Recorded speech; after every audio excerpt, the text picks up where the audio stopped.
Hey, what's up guys? Today we'll be talking about Leonidas and whether or not he is worth investing on. So to start things off, every account is different in terms of technology, commanders, VIP, and spending.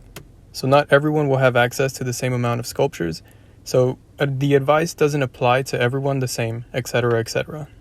So let's talk about his skills. When Leo's first skill is activated, his troops gain 30% health, which is great, but it's only for 3 seconds, and that's assuming you get enough rage for the active skill to pop off.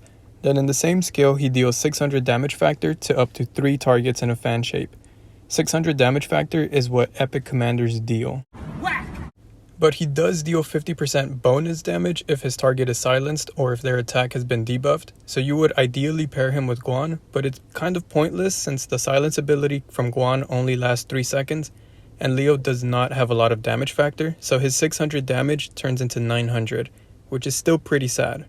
His second skill offers 30% defense if your march only has infantry, which is amazing because that's all you're going to have in his army, and on top of that, he gains 15% of rage faster. His third skill is only applied when he has less than 50% of troops remaining, and it only says that incoming attacks give a chance to activate a shield of 800 for 3 seconds, and if that shield is activated, infantry units gain 15% attack, which is not really significant in any way, so it's not worth maxing this skill honestly, because you're only going to want to pair him with Guan and use him in the open field. With that being said, you never want your march to be under 15% in the open field. It's just not worth doing it. His fourth skill offers each attack a 25% chance to deal 10% extra damage for 5 seconds, and this stacks up to 4 times, so it can end up dealing 40% damage for 5 seconds, which is a lot, but this means that you will have to stay on that target for a long time and you will only be using this commander for the open field. So for the open field, one of two things will happen. If you find the target to use this on, either that target will move back to its murder ball and you will have to break away and this skill did not have the impact, or an enemy goes too far and you and all of your allies attack that person, making their march die a lot faster, which means you don't have the time to stack up to 40% damage, so it still won't take into effect the way you want it to.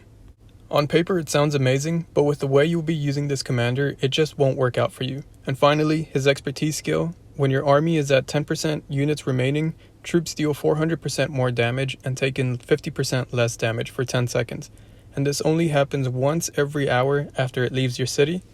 Okay, so that's a lot of everything, but why would you ever continue fighting after your army is less than 40% to begin with? The only time this might be okay is in Canyon or in the Altar of Darkness and you want to bring a healthier march in. But honestly, those two cases are not worth expertising this commander. If you were to invest on him, honestly, I would just leave him at 5511. You only pair him with Guan, but Guan can have a way better secondary commander with him.